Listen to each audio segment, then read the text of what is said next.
What's up guys, and welcome back to another episode of Career Mode. This is episode number 15, and today we are returning with the Carabao Cup final with Aston Villa as we take on Spurs at Wembley, going in search of our first piece of silverware midway through Season 1. Right now playing so well in the Championship, 11 points clear despite drawing our last two games, and now going for the Carabao Cup. Oh, it's 12 points, sorry. Now going for the Carabao Cup as well, and Millwall are still in the relegation zone and probably going down. Had to show you that.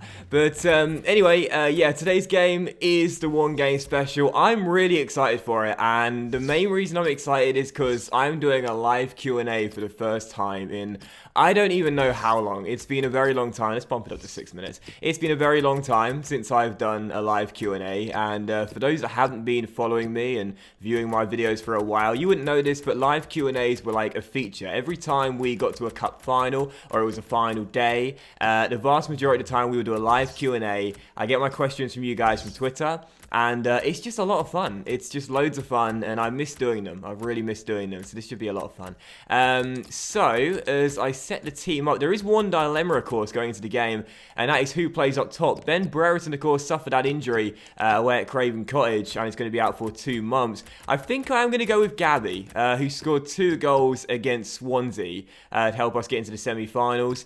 I think I'm going to go with Gabby. I think Gabby deserves to start this game. Product of the Academy, final season for the club. I think he deserves to start. And I put Davis on the bench ahead of Ross McCormack as well, the young striker too. Should we start Green or Snodgrass? I like Green for the pace, but Snodgrass got better technical ability. I'm going to go Green. And I'm okay with the rest of the lineup. So, yeah, let's get into the game, and I think after Grealish's goals, he deserves to be on the bench in this game, and Onuma is ineligible to play because this is his parent club he's facing. Okay, so let's get into the game, and let's answer some questions. So I want to start the episode off first, though, by saying a big thank you for all supporting the series so far. Obviously, we're now up to 15 episodes. There's still a very long way to go, but it's been a really good start. You know, I've really enjoyed making these videos. Like, for me, this has felt like a bit of an older version of my career mode videos as opposed to the new stuff, and it's been a nice change of pace. Really sort of feel a bit nostalgic doing these sort of videos, and this is really going to help. The live Q&A, I apologise if I sound a little bit, I don't know, just hyperactive. I'm really excited. I haven't done a live Q&A in so long, and it's just going to be a lot of fun. So yeah, I get my questions from Twitter, and thank you to everyone that's been tweeting me and giving me some questions to talk about in this live Q&A. And I favorited quite a few, but I asked last night, and I switched off social media last night because, just real briefly here, Sunday nights like this year are my night just to detach from social media. So I switched off social media last night after I favoured a few questions, but I'm not sure I've actually got enough to make it through the entire commentary. So I might run out of questions, and therefore I'll quickly go to my notifications, and hopefully you guys would have sent me more, because I'm sure you have. But there's some good questions, and I'm looking forward to answering a few of these, definitely. And thanks to everyone that has asked questions. And if I don't get around to answering yours, it's not personal. It's just that sometimes I miss some, and sometimes it's just not enough time. Simple as that. But as for the game, though, just real briefly, like to get to the Carabao Cup final is an amazing achievement. But we're not just here to make up the numbers. We're not just here to be the opposition for Spurs. Like, I believe we can win this. Like, I really believe we can win this Carabao Cup final, no doubt, because obviously Spurs are the better team. They've been playing at Wembley all season long. But I think that based on the fact we've knocked out 3 Premier League teams in the last 3 rounds, Burnley, Swansea and Newcastle United as well, and of course we used the backup team against Newcastle and Swansea, I think we can win this. I really do. And based on our form, we haven't lost a game since the Burton Albion FA Cup defeat back in January. That was only our 2nd defeat in 2 months. The other defeat came against Leeds back in the Championship at the start of December. We've been on a really good run, so I'm fancying our chances, definitely. And these injuries take absolutely forever. And it is so hard for me to think of things to talk about whilst I'm waiting for the lineups. Here we go. So our team, of course, is the 3-5-2 we've been playing throughout the entire season, apart from the very beginning, and I'm absolutely loving the way it plays. It's such a balanced system in this team. Like the fullback slash wingback slash wide midfielders are so important, and obviously our defensive trio is normally so solid as well. But as for the Spurs team, let's find out what Richard Pochettino's lined up with. Lloris, Aurier, Jan Vertonghen, Alderweireld, Rose, and the Herrera. Victor Wanyama, Shaqiri's on the right, Son's on the left, Eriksen's the cam, and Harry Kane, who was our arch nemesis throughout the Huddersfield save, is leading the line. So very good team, much better than ours, but I believe, come on Aston Villa, let's win our first piece of silverware here at Wembley. So here we go, the first question. Oh, this feels so good. The first question comes from Jamie, and he says, favourite album right now. I would have to say I've really started listening to a lot more Kendrick of late, and I like Damn was a really good album, and I've had that on a lot more over Spotify over the past few weeks. Like I must say I'm a bit of a music like I don't know what the word is here, but like a music introvert. I have my songs that I like, and I don't actually listen to a lot of new music. Like, Huncho Jack, is that the new one that everyone's talking about? I haven't listened to that. The only part... Oh, Ref, get out of the way. The only part of that I listened to was when I was in the car driving home for Christmas Eve with my best friend, and he had it on. And, but no, yeah, I've been listening to a lot more Kendrick of late, and Damn is a really good album. So I'd say that's probably my favourite album right now. I've had it on shuffle quite a bit over the past couple of weeks as green crosses and it's deflected and Herrera clear. And it's going to go out for a throw. So the next question comes from Robbie, and he says, ideal burger fillings. For those who follow me on Snapchat, you will know I'm all about those burgers, all about those Sunday night burgers, but I am trying to cut back on meat this year, interestingly enough. Those that follow me on Snapchat will be thinking, seriously, you're trying to cut back on meat? Good luck with that, mate, because I am like a huge meat enthusiast. But I would say like my sort of like ideal like burger filling would be, obviously the burger, and then some cheese. Oh, Dempsey. Oh, just over from Gabby. It would be cheese, lettuce. I have to have lettuce. I have to have a bit of green in there. Bacon as well, bacon medallions because I like to keep it low fat, and some chopped onions as well. And if I could have like a side of the garlic and herb dip from Domino's as well, and I could just pour a little bit on top as well, that's my perfect burger. That's what I had not this Sunday yesterday, but the Sunday beforehand. And, oh, it was absolutely delicious. As Terry wins it, and we shall pass out from the back. Oh, no, that was a bad decision there. Should have just hoofed it with Palmer Brown. Should have just hoofed it. What was I doing? But it's okay. And the next question comes from Scotty, and he says... Oh dear, excuse me. You might be able to tell my voice, I'm not feeling great today.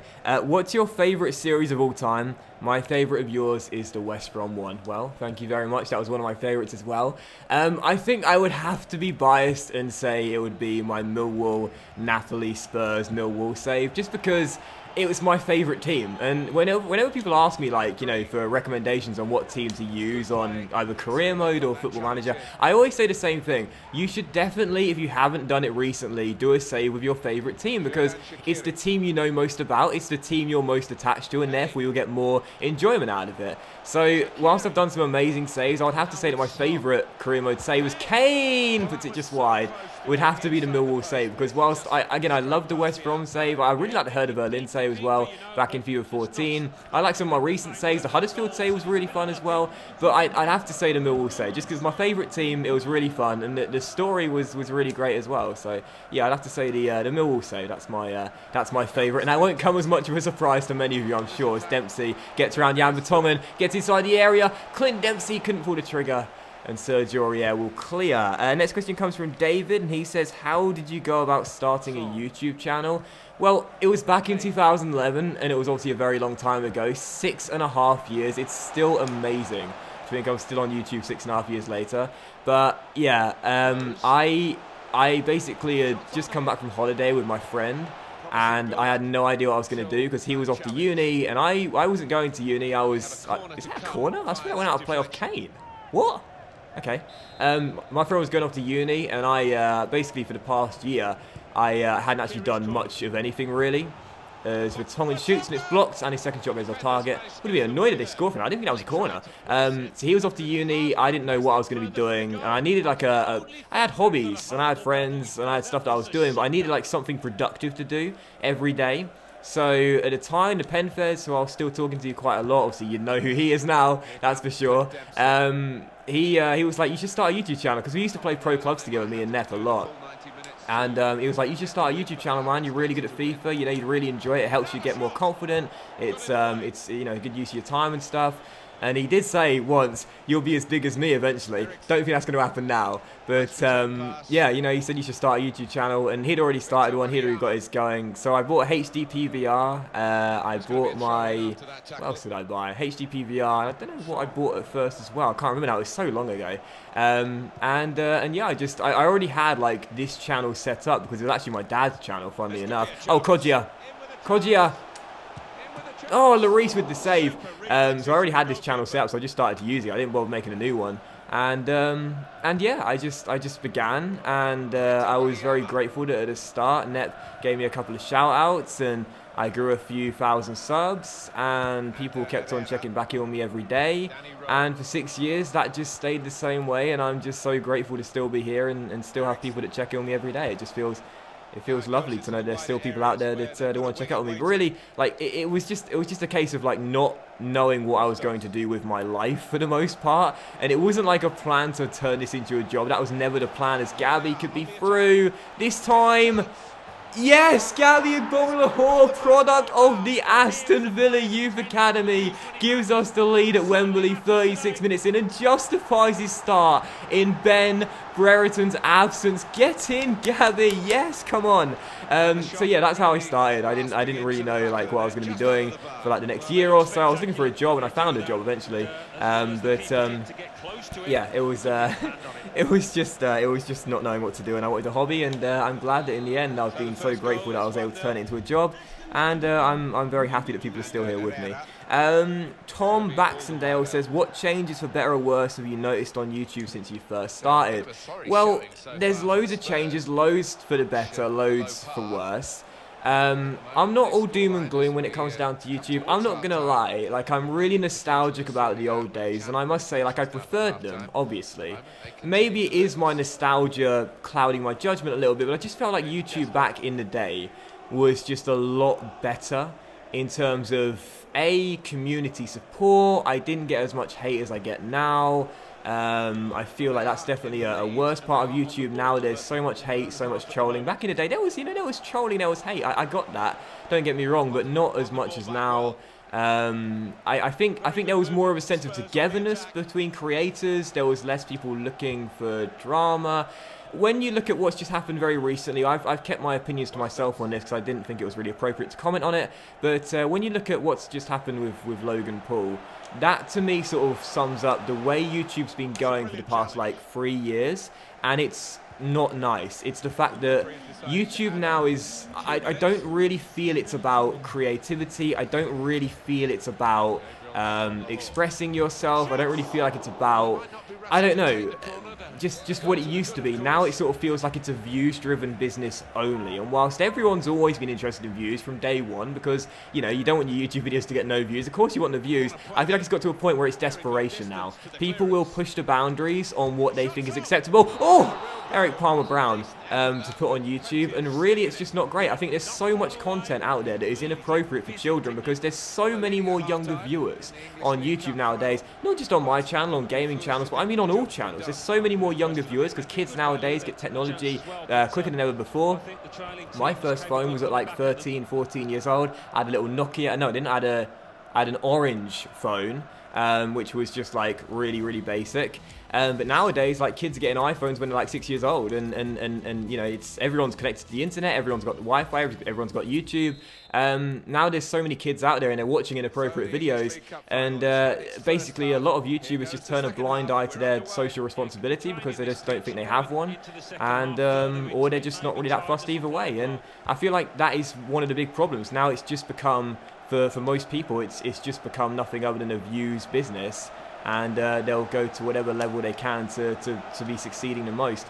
And I don't know, like if you're doing it ethically, I have absolutely no problem with that at all.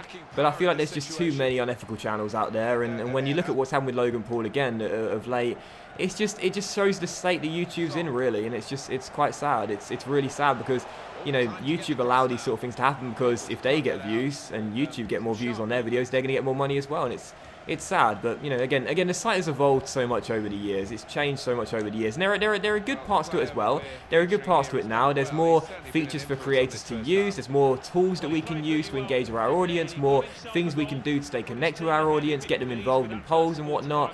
But yeah, no, I think there's been better changes, but there's also been worse changes as well. And if I would say my favourite time on YouTube was, I'd say 2015. Ooh. Definitely 2015 was my favourite time on YouTube, and I think now it's not quite as good, but it's not terrible. It's not terrible. Best rap album of 2017 says Lucas the Goat.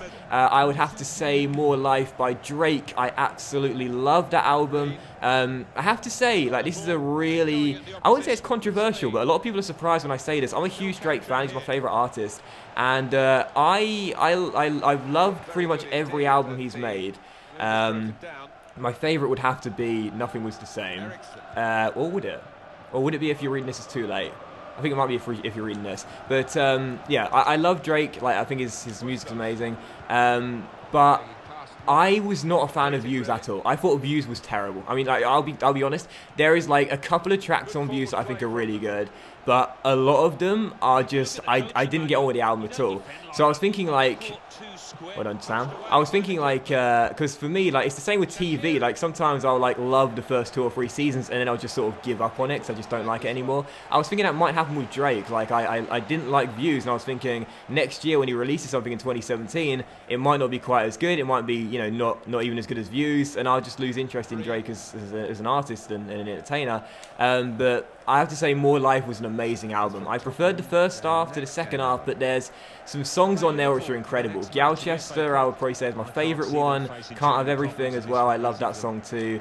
The trio of Gloucester, Skepta's Interlude, which is brilliant. I love the fact he had a couple of grime artists on his album as well. And then Portland as well. It's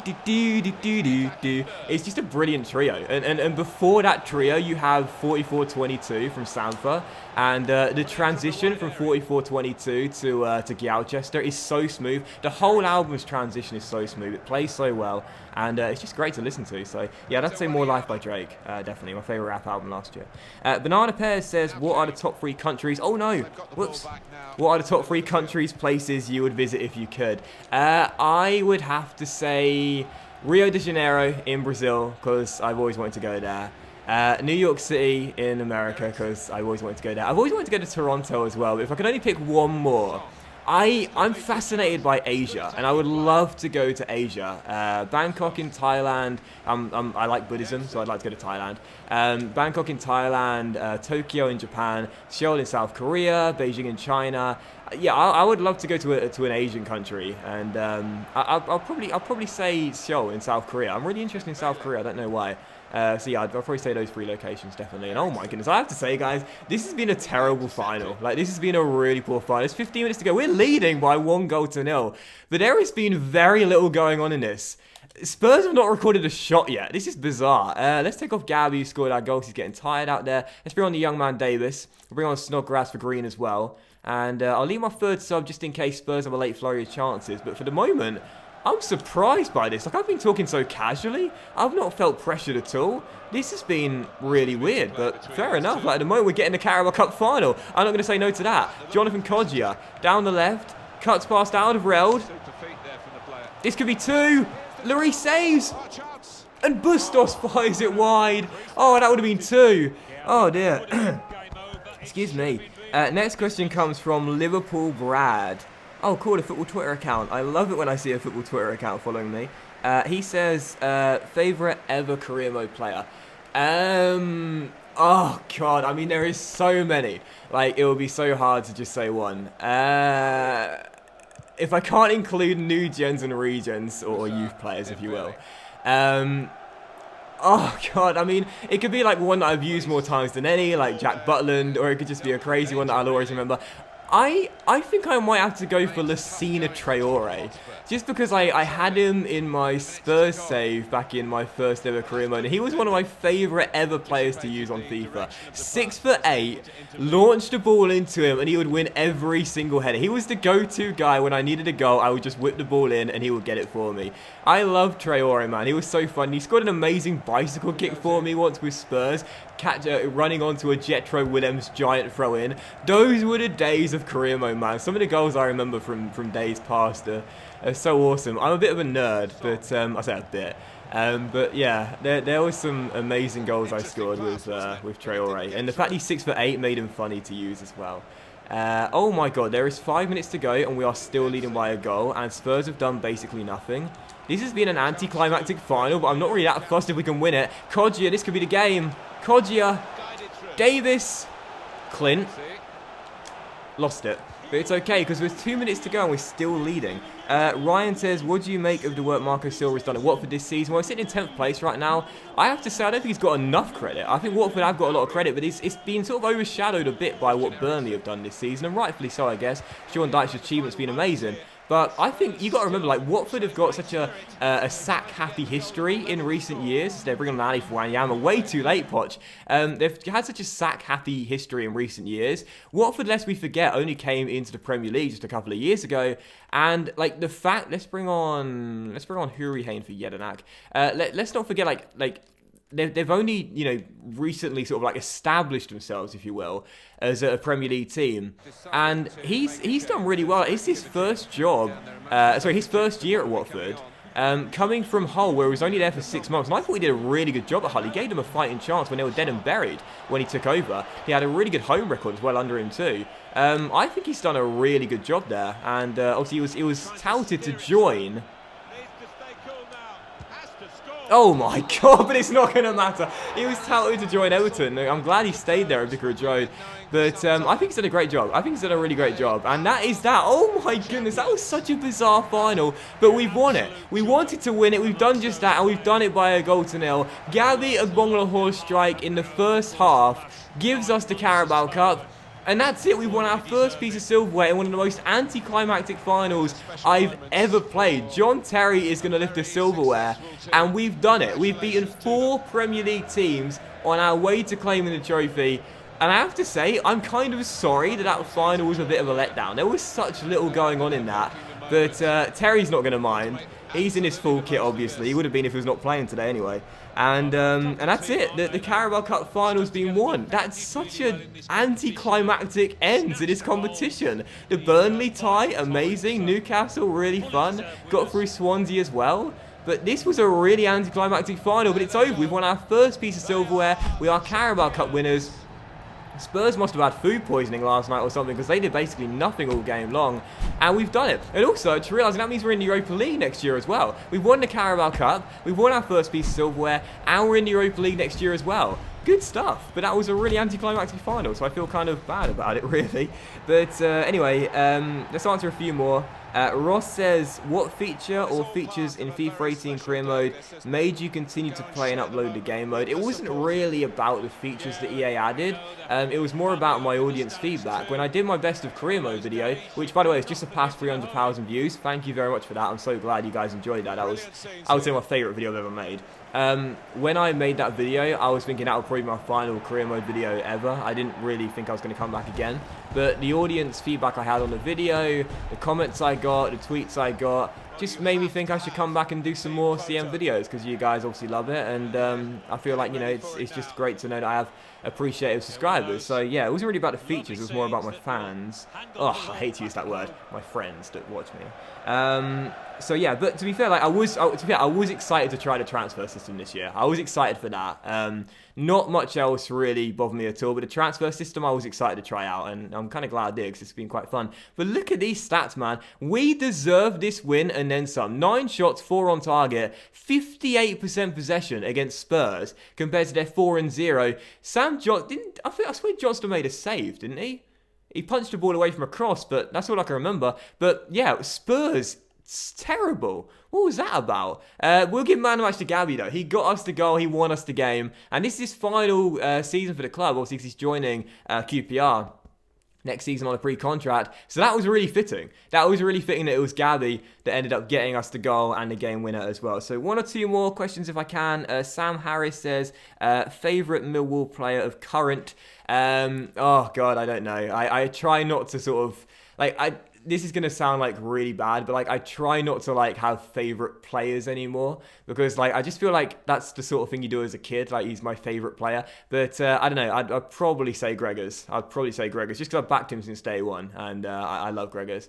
But then there's players like Aidan O'Brien that I love. I don't know. Like I love the team. I guess I love the team. And Madison Davis says, "What's your all-time best 11 through FIFA?" Oh, I could not answer that. I'll be here forever. And Zach says, most memorable match and goals throughout all of your series. I'm not sure. Memorable match, probably my 5-4 win over Manchester City in the FA Cup final with West Brom when I was sick as a parrot recording that video. I'm going to leave a link to that. If you've never seen that video, you've got to watch that. I was sick as a parrot recording that video, and it was so funny. We won 5-4. It was a thriller at Wembley, so I spoiled the ending for you. But it was amazing, and I'll say that's probably my favourite one. But that's my favourite goals. I'm not sure. It's too many to say. But anyway, that's basically it. Neil Taylor is going to join Bournemouth, 3.15 mil. We've just won the Carabao Cup. It's sort of perfect timing because my camera is about to shut off for 30 minutes. And that's it. That's it done. The episode is over. And the next one we've got QPR at home, Sunderland away, Wolves at home, and we'll play Sheffield Wednesday away too, as we try and pull even further away at the top of the championship table. So yeah, that was so fun. That was really, really fun. Who won player of the competition? Ali. Okay.